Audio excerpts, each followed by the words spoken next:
پاکستان میزبان ہے اور امریکہ اور ایران بیٹھ کر امن کی بات کر رہے ہیں. تو اسرائیل کے پاس صرف وہ لبنان میں جو اپنی ایکسپینشن کا معاملہ ہے وہاں تک وہ اس حد تک ہے, لیکن جو ہی یہ پیس پروسیس مکمل ہوگا, یہ امن کی ڈیل مکمل ہو جائے گی, تو اس کے بعد اسرائیل کے پاس وہ گنجائش نہیں رہے گی, کیونکہ ایران پھر ان کے ساتھ براہ راست اس کو جواب دے سکتا ہے. تو یہ تو ممکن نہیں ہے. آپ یہ دیکھیں کہ 28 فروری سے جب یہ جنگ شروع ہوئی, اسرائیل کا جو مقصد تھا بنیادی طور پہ اس میں ایران کی تباہی, ایران میں رجیم چینج اور اس کو سرنڈر کرانا, اور عرب ممالک کی آپس میں جنگ شروع کرانا. ان دونوں چیزوں میں اسرائیل ناکام رہا, اور اس میں ایک طرف تو ظاہر ایران نے جس بھرپور عسکری قوت کا, جس جذبے کا, جس ہمت کا مظاہرہ کیا, دوسرا رول اس میں پاکستان کا تھا. پاکستان نے کامیاب سفارتکاری کے ساتھ نہ صرف ایران سے بات چیت کی, بلکہ عرب ممالک میں سعودی عربیہ اور دیگر ممالک جو تھے, اہم جو پلیئر تھے اس خطے کے, ان سب کے ساتھ بات کر کے کوشش کی کہ یہ جنگ نہ پھیلے, یہ خطے کی جنگ نہ بن جائے, یہ خطے کے جو ممالک ہیں ان کی آپس کی جنگ نہ بن جائے. اور اس میں پاکستان کے وزیر اعظم, پاکستان کے فیلڈ مارشل, پاکستان کے وزیر خارجہ اور پاکستان کے وزیر داخلہ اور پاکستان کا جو فارن منسٹری ہے, ان سب کا جو بڑا بھرپور اور کامیاب رول رہا ہے, وہ اس کا یہ ثمر ہے کہ آج وہ دو ممالک, جیسے آپ نے بھی ذکر کیا کہ نصف صدی سے زیادہ عرصے سے تقریباً وہ ایک دوسرے کے جانی دشمن ہیں, اور ایران جہاں پر 2-3 نسلیں مرگ بر امریکہ کے نعرے لگاتے ہوئے پروان چڑھی ہیں, مرگ بر اسرائیل کے بھی, اور مرگ بر اسرائیل بھی, وہ قوم آج اکٹھی بیٹھ کر اس امن پروسیس کے لیے آگے بڑھ رہے ہیں. اور یہ سارا کریڈٹ جو ہے پاکستان کو جاتا ہے, پاکستان کی قیادت کو جاتا ہے کہ ایک دنیا کی سپر پاور, جو دنیا کی سب سے بڑی military power with nuclear weapons, اور دوسری طرف اسرائیل جس کے پاس بھی نیوکلیئر ویپن تھے, ان کے حملے کے بعد وہ جو ایک مکمل تباہی کی صورت تھی جس میں تہذیبوں کو مٹانے کی بات ہو رہی تھی, اس جنگ کو روکنے کے لیے وہ کردار جو دنیا کے بڑے ادارے, یعنی بلکہ سب سے بڑے ادارے اقوام متحدہ کا کردار تھا, جو یو این کی سیکیورٹی کونسل کا کردار تھا, وہ تنہا پاکستان نے ایک ملک کے طور پہ ادا کیا. اور اس میں اس سفارتکاری میں صرف امریکہ اور ایران نہیں تھے, پاکستان کی جو قیادت ہے, پاکستان کے وزیر اعظم سمیت, انہوں نے خطے کے تمام ممالک سے جس طرح سے دن رات رابطہ رکھا, اس میں ورکنگ ہوئی ہے, ان سب کو انوالو کیا, وہ کوشش کی, اور پھر یہ جنگ رکی. اور 8 اپریل سے آپ دیکھیں کہ اس کے بعد سے وہ جنگ بندی جو ہے وہ چلتی رہی, چھوٹے موٹے واقعات ہوتے رہے. ابھی بھی جس طرح آج 80 منٹس کا ایک پہلا کامیاب سیشن ہوا بھرپور, اور اس کے بعد اگر یہ بات ہو رہی ہے کہ تعطل کوئی آ سکتا ہے, تو یہ ممکن ہے. اس اتنے بڑے لیول پر جب اتنی بڑی ایک جنگ کو روکنے کا ایک پروسیس چل رہا ہے, تو یہ ممکن ہے کہ یہ تعطل چند لمحوں کا, چند منٹوں کا یا چند دنوں کا بھی ہو سکتا ہے. لیکن الٹیمیٹلی چونکہ ابھی 60 ڈیز تو انیشل ایک ہمارے پاس ٹائم پیریڈ ہے, ڈیڈ لائنز ہیں, جس میں ان دونوں ملکوں نے بیٹھ کر مسائل کو حل کرنا ہے.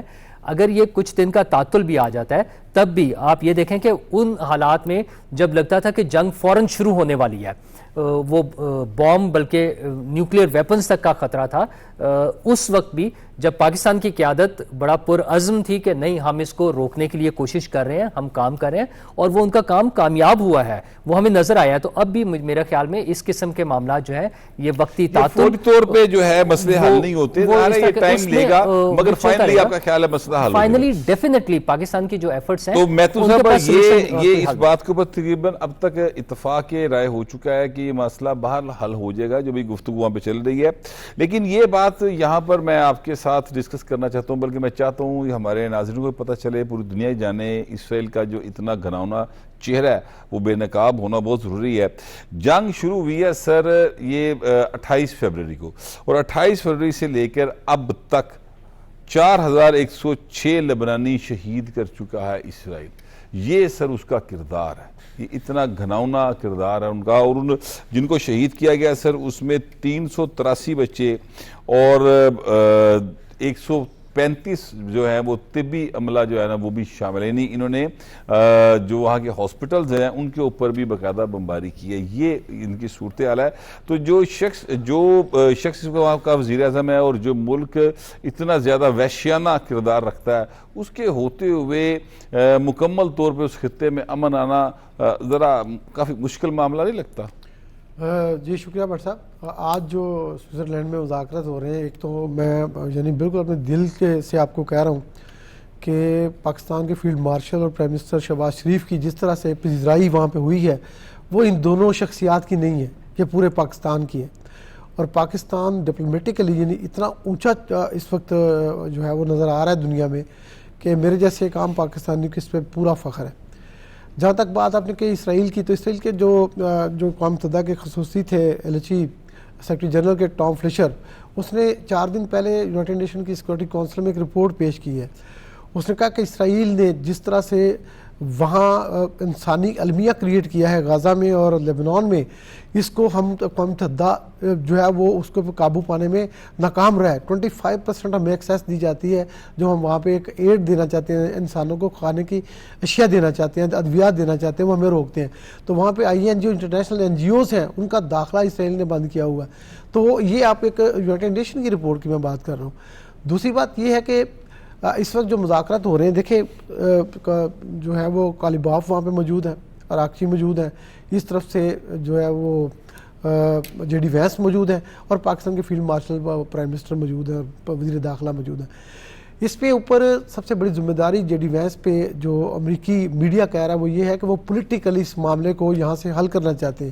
اب یہ جو اتنی بڑی قیادت تینوں ملکوں کی وہاں پہنچی ہے، اور دوسرا چوتھا یہ ہے کہ قطری پرائم منسٹر التھانی جو ہیں وہ اکیلے نہیں ہیں، وہ وہاں پہ پورے گلف کی نمائندگی کر رہے ہیں، سعودی عربیہ کی، UAE کی، عمان کی، اور سبھی کی.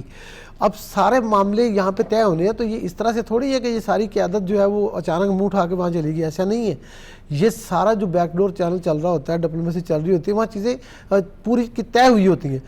سب سے بڑی باتیں جو آپ نے اگر نوٹ کیا ہو واٹس ایپ پہ کہ یہ جو 14 نکاتی MOU ہے جس کو اسلام آباد MOU کہتے ہیں، اس کے اندر ایرانی جو وزارت خارجہ ہے یا جو ان کی لیڈرشپ ہے وہ یہ کہہ رہی تھی کہ 1، 4، 5 اور 10 اور 11 جو نکات ہیں اس معاہدے کے MOU کے، اس کو ہم چاہتے ہیں پہلے ریزالو ہو، پھر ٹیکنیکل مذاکرات کی طرف جائیں.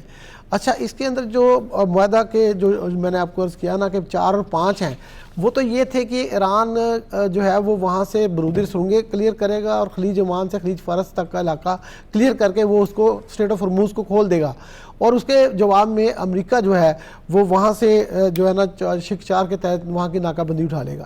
لیکن جو اس معاہدے کی پہلی شک تھی وہ ہے لیبنان کے اندر اس کی پوری خود مختاری اور سالمیت کی بحالی، جی سر، جس کے اوپر پریزیڈنٹ ٹرمپ نے بھی دستخط کیے ہیں اور مسعود پزشکیان کے اور پرائم منسٹر پاکستان کے دستخط ہیں. اب یہ پہلی شک ہی وائلیٹ ہوئی ہے اسرائیل کی جانب سے. اب اسرائیل دیکھیے کہ اس نے پہلے ایک بفر زون کریٹ کیا لیبنان کے اندر. اس نے کہا لطانی ریور کے جو ہے وہ اس کنارے تک میں جاؤں گا اور وہاں بفر زون کریٹ کر کے میں لبنان کی حزب اللہ کو اندر نہیں آنے دوں گا. پھر اس نے لطانی ریور کراس کر لیا، اور اس وقت بٹ صاحب آپ حیران ہوں گے کہ جو اس کا زیر تسلط علاقہ لبنان کا ابھی اس جنگ کے بعد کا ہے وہ سنگاپور کے برابر ہے، سنگاپور ملک کے برابر ہے. تو یہ اس قسم کی معاملات جو ہیں، جو حرکت ہے، وہ صرف اور صرف یہ ہے کہ اکتوبر میں نتن یاہو کا الیکشن ہے، اور اس کے اندر اس نے پورے اسرائیل کی عوام کو یہ بتایا ہوا ہے کہ ہم ایران کو ختم کر دیں گے، ملیہ میٹ کر دیں گے اور ہمیشہ کے لیے یہ خطرہ ہی مٹا دیں گے. وہ اس سے کچھ نہیں ہوا. اور اس سے بھی پہلے جب پریزیڈنٹ ٹرمپ کو انہوں نے بریفنگ دی جا کے موساد نے اور نتن یاہو نے کہ 3 ہفتے کی کھیل ہے، 3 ہفتے کی جنگ ہے، اس کے بعد مٹا دیں. آپ کی بات کو میں تھوڑا سا آگے بڑھاؤں. معاملہ کچھ یوں ہے کہ جنگ شروع ہونے سے پہلے خطے کے اندر جو ہے وہاں پر اسرائیل جو ہے نا اس کا ایک دبدبہ تھا، ایک خوف تھا. جنگ شروع ہوئی، ایران نے اسرائیل کے ساتھ جو کیا اس کی وہ کوئی بھی ایکسپیکٹ نہیں کر رہا تھا کہ ایران اس طرح سے کرے گا. اب جنگ ختم ہو گئی، اب مذاکرات ہوئے، دنیا کی سپر پاور ایران کے ساتھ اپنے معاہدہ کر گئی اور سکون ہو گیا. اب اسرائیل کا تو بچے کچھ نہیں. اس کا جو ایک دبدبہ تھا کجا یہ کہ وہ نعرہ لگا رہا تھا کہ ہم اسرائیل کو ایران کو ختم کر دیں گے. ان کے پاس تو منہ دکھانے کے قابل نہیں رہے. وہ نہیں، یہ بات دیکھیں درست ہے. یہ اسرائیل اصل میں junior partner of United States رہا ہے پچھلے آپ دیکھ لیں 50 سال میں. لیکن ابھی جو حالات ہیں وہ اس میں اگر آپ دیکھیں تو آج بھی پریزیڈنٹ ٹرمپ نے اس حوالے سے جو لبنان میں وہ مسلسل کر رہے اس پر شدید رد عمل دیا ہوا ہے. بہت رد عمل ہے. وہ اب اصل میں جو ہے دیکھیں پریزیڈنٹ ٹرمپ کی عزت داؤ پہ لگی ہوئی ہے. پورے یونائٹڈ اسٹیٹس کا وقار جو ہے نا اس ایم او یو کے اندر دستخط ہے اس کے, اور وہ اگر مانے نا تو پھر وہ کدھر کھڑے ہوں گے. یعنی دنیا کی ایک سپر پاور ہے تو ان کو اپنی عزت بھی تو پیاری ہے نا بٹ صاحب, تو اس کو انہوں نے اس کو بھی بچانا ہے. اور میرے خیال میں یہ ایک راؤنڈ جو اگلا ہوگا وہ اسرائیل کو فائنل وارننگ. اب اسرائیل کی سچویشن میں آپ کو بتاؤں, اکنامکلی جو ہے نا سب سے بڑا پارٹنر ہے امریکہ کا یہ تجارت کے حوالے سے, اور اس کو بڑی تھوڑی سی اسلحے کی ایڈ آتی ہے. وہ $3.8 بلین کی ایک معاہدہ ہے 10 سال کا جو 2028 تک ہے امریکہ کے ساتھ. لیکن یہ جو $3.8 ارب کا اسلحہ ہے نا, یہ وہ اسلحہ ہے جو اس کو لیتھل کہتے ہیں, جو امریکی اسلحہ ہے وہ ہر جنگ میں اسرائیل استعمال کرتا ہے. اگر امریکہ نے ذرا سا بھی یہ دھمکی دی نا کہ ہم یہ بند کر رہے ہیں تو اسرائیل کی جان نکل جائے گی. اور اسرائیل امریکہ کے بغیر 5 گھنٹے سروائیول ممکن نہیں, 5 گھنٹے نہیں نکال سکتا. اچھا اب یہ بات آگے اگلی بات جو آج انہوں نے پریزیڈنٹ ٹرمپ نے اپنے ٹویٹ میں کی ہے نا, اس نے کہا کہ میں حزب اللہ کی فائل جو ہے وہ جو ہے نا احمد الشراء کے حوالے کرنے لگا ہوں, شام کے حوالے کرنے لگا ہوں. اب یہ اس کا مطلب کیا ہے؟ یہ ایک بڑی لیٹسٹ ڈیولپمنٹ ہے, اس کو ذکر کرنا چاہیے, اس کی بات ہونی چاہیے. وہ یہ ہے کہ اسرائیل حزب اللہ کے اوپر جس طرح ظلم کر رہا ہے نا, ایران اس کو ڈپلومیسی کے لحاظ سے یا اس کو جس طرح سے مدد کر سکتا تھا پہلے, اب وہ اس طرح سے نہیں کر سکتا. تو انہوں نے کہا کہ اس کے اندر احمد الشراء کو کہتے ہیں کہ تم بیچ میں آؤ اور اس کو پھر اسرائیل کو نمٹو. تو میں سمجھتا ہوں یہ بڑی پازیٹیو ڈیولپمنٹ آ رہی ہے وہاں پہ. اور دوسرا یہ ہے کہ اسرائیل کو قابو کرنا بڑا ضروری ہے. اگر یہ نہیں آتا, اور پاکستان چونکہ بیچ میں ہے, دیکھیں پاکستان اسلامی دنیا کی واحد سپر پاور ہے, ایٹامک پاور ہے, اور پاکستان کے پاس اسٹریٹجیکلی جس طرح کی فوج ہے, جس طرح کا برین ہے پاکستان کے پاس, وہ اسرائیل کو پتہ ہے اور یونائٹڈ اسٹیٹس کو بھی پتہ ہے. لیکن پاکستان نے ایک رول یہ پلے کرنا ہے کہ اس خطے کے اندر تمام خلیجی ممالک, ایران اور امریکہ کے درمیان ایک نیا ماحول پیدا کرنا ہے, ایک ایسا تعلق پیدا کرنا ہے جو کبھی ملنا نہیں. مثلا جے ڈی وینس نے آج یہ بھی کہا کہ جی میں پچھلے یعنی 1979 کے بعد پریزیڈنٹ لیول کے یہ دوسرا موقع ہے. ایک اسلام آباد میں ہوا, آپ کو یاد ہے اپریل میں جے ڈی وینس آئے, اور دوسرا وائس پریزیڈنٹ لیول کی ٹاکس اب وہ آئے ہیں. تو کہتے ہیں یہ کوئی چھوٹی بات نہیں ہے. اور میرے پاس پریزیڈنٹ ٹرمپ نے کہا ہے کہ ایران کے ساتھ نیا تعلق قائم کرو. نئے تعلق قائم کرنے کا مطلب نئی شروعات کرنی, نئی شروعات نہیں, کہ نیا پیج لے آؤ. نیا پیج کا مطلب ہے کہ اسرائیل کی ساری نفی. اور اگر یہ آگے بڑھتے ہیں, بڑھنے ہی بڑھنے ہیں. یہ بالکل میرے ساتھی ٹھیک کہہ رہے تھے کہ اتنے بڑے لوگوں کا وہاں آنا یہ کوئی ایسی بات نہیں ہے, ساری چیزیں طے ہیں. ابھی میں سمجھتا ہوں لوگ سمجھ رہے ہیں کہ ٹیکنیکل مذاکرات ہو رہے ہیں. ٹیکنیکل مذاکرات تو ہونے ہیں بٹ صاحب نیوکلیر پہ اور ایران کے اوپر جو بہت لانگ ٹرم پابندیاں لگی ان پہ. یہ 2 پوائنٹس ہیں لانگ ٹرم کے ٹیکنیکل معاملات کے. اور اس کے اندر جو پوائنٹ 10 ہے نا اس 14 نکاتی معاہدے کا, وہ 10واں نقطہ یہ ہے کہ امریکہ کا جو محکمہ خزانہ ٹریجری ڈپارٹمنٹ ہے وہ ایرانی کمپنیوں سے ڈیل کرنے والے جتنی بھی کمپنیاں ہوں گی وہ ان کو ایک این او سی جاری کرے گا, ان کو انشورنس کی اجازت دے گا, ان کو ان کے اکاؤنٹس کو کھولے گا اور ایرانی بینکوں کے اکاؤنٹ وہاں پہ کھلیں گے. اور اس کے مقابلے میں جو شک 10 ہے اس کے جواب میں وہ اگلا جو فیز میں کہہ رہا تھا اس میں یہ ہے کہ ایران کے جو فروزن ایسٹس ہیں وہ ان میں سے انفریز ہوں گے $25 بلین دنیا کے مختلف ملکوں میں جو پڑے ہوئے ہیں. تو یہ معاملہ اب آگے چلے گا. یہ جو 80 منٹ کا پہلا راؤنڈ ہوا ہے اس کے اندر ابھی گلے شکوے ہوئے ہیں. یعنی سب سے بڑا گلہ شکوہ تو ایرانی کہہ کے گئے ہیں, تہران میں گفتگو انہوں نے کی ہے, وہ کہہ کے گئے کہ ہم اس پہ احتجاج کریں گے کہ اسرائیل جو ہے وہ اس ساری نیگوسیشن کو سبوتاز کر رہا ہے اور ایران کے اندر لبنان کے اندر وہ سیز فائر کی خلاف ورزیاں. یہ بالکل ٹھیک بات ہے. میں تو میں ذرا نوشاد صاحب کو تھوڑا گفتگو میں واپس لے کر آئیں. نوشاد صاحب معاملہ یہ ہے کہ ایک اسرائیلی یونیورسٹی ہے اس کا ایک سروے انہوں نے کیا ہے اور اس سروے میں یہ بات سامنے آئی ہے, رپورٹ انہوں نے باقاعدہ جاری کر دی ہے میڈیا کو, اس میں یہ بات سامنے آئی ہے کہ 92% لوگ جو ہیں اسرائیل کے وہ یہ سمجھتے ہیں کہ ایران یہ جنگ جیت چکا اور اسرائیل برے طریقے سے ہار گیا. اب جب یہ سروے ہوا ہے وہاں کی اپنی جو یونیورسٹی ہے ان کا اور وہاں کے لوگوں کا یہ خیال ہے, تو اس کے بعد نیتن یاہو کا تو کوئی مطلب حالات باقی نہیں بچے. سر اگر آپ مجھ سے پوچھیں کہ دنیا میں یہ سروے کروایا جائے تو شاید ریشو اس سے بھی زیادہ ہوگی, کیونکہ یہ بڑی واضح بات ہے. ایران عسکری سطح پر اسرائیل اور امریکہ سے جنگ جیتا ہے تو بات ٹیبل تک آئی ہے. ورنہ تو آپ کے سامنے وینزویلا میں جو ہوا، اور اگر افغانستان بن جاتا تو کوئی مذاکرات تو ہونے ہی نہیں تھے. مذاکرات تو ہوئے اسی بنیاد پر ہیں کہ ایران نے ریزسٹنس شو کی ہے، اپنی سروائیول کو یقینی ایک قوم بن بنایا. گئی سر پوری وہ. ہاں جی، سروائیول کو یقینی بنایا، اور نہ صرف یقینی بنایا، اور یقینی کس کے خلاف بنایا؟ یہ کوئی عراق کے خلاف جنگ نہیں تھی یا کسی ملک کے خلاف نہیں، ایک سپر پاور اس پر حملہ آور تھی. تو نہیں اس کو سر، ریزسٹ کرنا. دیکھیے 2 ایٹامک پاور اس ہاں کے جی، اوپر حملہ آور. وہ دوسری کی بات بتا رہا ہوں. اب دوسرے کا معاملہ، جو دوسرے کا معاملہ نا سر، وہ ہے جھوٹ پر مبنی. آپ نے ابھی ایک ہمارے ازلی دشمن کی بھی بات کی ہے، وہ بھی جھوٹ پر مبنی تھا سارا کچھ. اس کا پروپیگنڈا، اس کی بات چیت، اس کا یہ سارا بیسکلی ماڈس آپرینڈی ان دونوں کا ایک ہے. آج ایک کلپ دیکھ رہا تھا، آپ نے ازلی دشمن کی طرف بات کی تو میرا ذہن میں وہ آ گیا، جو وہاں پر ان کا جو گودی میڈیا ہے، جو اس کے سینے پہ سانپ لوٹ رہے ہیں نا سر اس وقت، جس طرح وہ تڑپ رہے ہیں. آپ ایکسپریشن کو نا ذرا اور سخت کر کے دیکھیں. یہ سینے پہ سانپ لوٹنے والا جو ایلیمنٹ ہے وہ اس سے کہیں آگے جا چکے ہیں. یہ جھاگ اڑانے، منہ سے جھاگ اڑانے والی حالت ہے ان کی. وہ جو بات کرتے ہیں، آپ دیکھیے کوئی لاجک نہیں ہوتی بات کے پیچھے، وہ کس قسم کی گفتگو کر رہے ہیں. اور اگر کوئی شخص ان کے ہاں سین وائس کوئی سامنے آ جائے، وہ اس کو بائیکاٹ کر دیتے ہیں، اس کو جھاڑنا شروع کر دیتے ہیں، اس سے لڑائی شروع کر دیتے ہیں. اینکر پلس گیسٹ سارے اکٹھے ہو کر اس پر پل پڑتے ہیں. تو معاملہ یہ ہے، میں جو بات اصل میں جہاں جس پرسپیکٹو میں دیکھیں، یہ جو جھوٹ ہوتا ہے نا، جھوٹ کے پاؤں نہیں ہوتے. اور جب جھوٹ کے اوپر اپنی کوئی عمارت کھڑی کرتے ہیں نا، تو وہ ایسے ہی گرتی ہے جیسے اسرائیل نے امریکہ کو یہ جو جھوٹ بول کر جس جنگ میں شامل کروایا، اور اخیر امریکہ کو اس سے پیچھے ہٹنا پڑا. اور آج جو بات، چاہے ان کے کتنے ہی تعلقات کیوں نہ ہوں، میں تو یہ بھی کہنے، اگر آپ سمجھیں اس بات کو سمجھ سکیں کہ آپٹکس کے لیے ہی اگر امریکہ کو کرنا پڑ رہا ہے، تب بھی یہ بہت بڑی بات ہے کہ ایران کی وجہ سے انہیں آپٹکس یہ ٹھیک کرنے پڑ رہے ہیں اسرائیل کی معاملے کے اندر، اور انہیں جھاڑنا پڑ رہا ہے نیتن یاہو کو، اور انہیں روکنا پڑ رہا ہے، اور انہیں پہ سختی کرنی پڑ رہی ہے، ان کی سرزنش کرنی پڑ رہی ہے. ریزن بیکاز کہ وہ اس کے ہاتھ کبھی رکے نہیں تھے. غزہ کے وقت میں ہم نے دیکھا تھا، یہ جو آپ کی پاکستان ہو، مسلم ممالک ہوں، دنیا کے ممالک ہوں، جنوبی افریقہ ہو جو ان کے خلاف ICJ میں کیس لے گیا، وہ کسی کی بات سننے کو تیار نہیں تھا. لیکن یہ ایک ایسا معاملہ ہے جس میں اس کو بات سننی پڑے گی، کیونکہ اب یونائیٹڈ اسٹیٹس آف امریکہ کی جو اپنے مفادات ہیں وہ سٹیک پر چلے گئے ہیں. اسرائیل کے مفادات جو ہیں وہ ایران کی تباہی تھی. امریکہ کا اس وقت سٹیک پورے مڈل ایسٹ سے جڑا ہوا ہے، اور چونکہ وہ پورے مڈل ایسٹ سے جڑا ہوا ہے، جہاں اسے اسرائیل کو دیکھنا ہے، وہاں اس نے ان عرب ممالک کو بھی دیکھنا ہے جن کی بہت ساری انویسٹمنٹ امریکہ کے اندر موجود ہے. اسے ان ساری چیزوں کو لیول کر کے چلنا ہے، اپنی عزت بھی بچا کر چلنا ہے. تو ان حالات کے اندر اسرائیل کے اوپر بہت زیادہ مسائل پیدا ہوں گے، آنے والے وقت میں ہوں گے. اب آپ بات کر رہے تھے نیتن یاہو صاحب کی، دیکھیے 92%.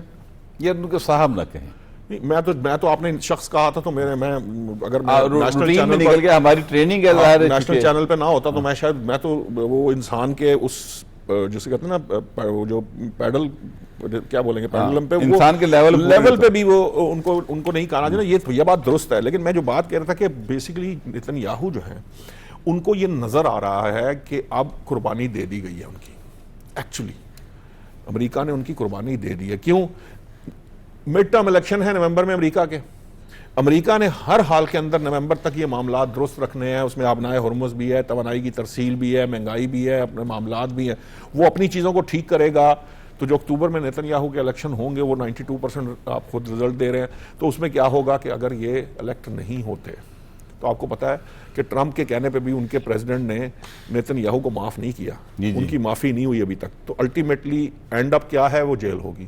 اور جیل میں اینڈ اپ ہونے کا مطلب وہ ابھی معافی نہیں ہوئی، لیکن معاملہ رکا ہوا ہے. نہیں رکا ہوگا وہ اسی وجہ. دیکھیں نا، ایک پاور میں ایک شخص پرائم منسٹر کے طور پہ پاور میں بیٹھا ہے، تو الٹیمیٹلی وہ کوشش کر رہا ہے اس کو روکنے کی. اس وقت تو بہرحال طاقت اس کے ہاتھ میں نا، اسرائیل کی حد تک تو وہ اس کے ہاتھ میں.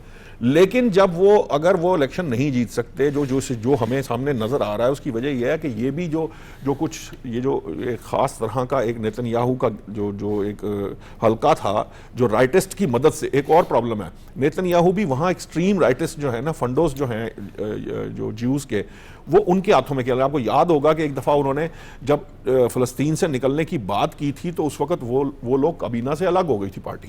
جس پارٹی اتحادی پارٹی کے سر پر وہ وزارت عظمیٰ پر بیٹھے ہوئے ہیں، تو وہ ان کے بھی وہاں کنسٹرینٹس ہیں. لیکن جو سچویشن آپ بتا رہے ہیں، الٹیمیٹلی اسرائیل کے اندر نیتن یاہو کا مستقبل تاریک ہے. امریکہ کو یہ بات معلوم ہے. اب طے یہی کیا جانا تھا کہ ٹرمپ انتظامیہ نے اپنا مڈ ٹرم الیکشن بچانا ہے یا نیتن یاہو کا الیکشن اکتوبر میں وہاں وہ ان کو بچایا جا سکتا. تو میری نظر میں تو قربانی دی جا چکی ہے نیتن یاہو صاحب کی, کیونکہ امریکہ کے لیے ضروری ہے کہ وہ بطور سپر پاور وہ چیزوں کو بیلنس آؤٹ کرے. اچھا ویسے جناب نور اللہ صاحب, معاملہ یہ ہے کہ بات شاید گفتگو سے آگے چلی گئی ہے, اور جتنا ظلم اسرائیل نے کیا ہے اور ابھی تک وہ اس کے اوپر مسلسل جو ہے کاربند ہے اس ظلم کے اوپر, اس کے بعد میرا خیال کو ہاتھ روکنے کی طرف معاملہ جانا چاہیے کہ کسی طرح سے اس کا ہاتھ باقاعدہ آگے بڑھ کے کو روکے اور اس کو بتائے کہ بھئی بس انف از انف. بٹ صاحب اس میں دو تین چیزیں آپ دیکھیں کہ وہ ہاتھ, ایک تو امریکہ کی طرف سے بڑا کلیئر کٹ اس کو ایک شٹ اپ کال کے بعد وہ روکا گیا.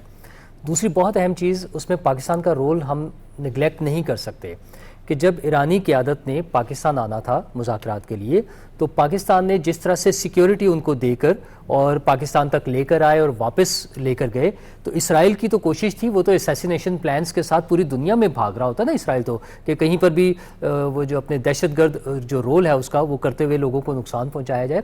تو وہ پاکستان کی طرف سے وہ کال تھی ان کے لیے کہ رک جائیں, باز آ جائیں. وہ ہاتھ روکنے والا کام جو تھا وہ پاکستان نے کیا تھا. اور اس کی ایک اور میں مثال آپ کو دوں کہ تازہ ترین اگر ہم ہسٹری میں وارز کو دیکھیں تو اس میں رشیا کی یوکرین کے ساتھ وار ہے جس میں ایک سپر پاور ہے, دوسری طرف جاری ہے وہ جنگ, جی وہ جنگ جاری ہے, اور اس میں یوکرین کے ساتھ یورپ کی سپورٹ اور امریکہ کی سپورٹ, اس ساری چیزوں کے باوجود روس اور یوکرین کی اس جنگ میں 1.4 ملین سے زیادہ ڈیتھ ہو چکی ہیں, 1.4 ملین سے زیادہ, اور یہ بہت بڑا فگر ہے جی بہت بڑا نمبر ہے. اور اس کے 20% سے زیادہ ایریے پر روس نے قبضہ کر لیا باقاعدہ.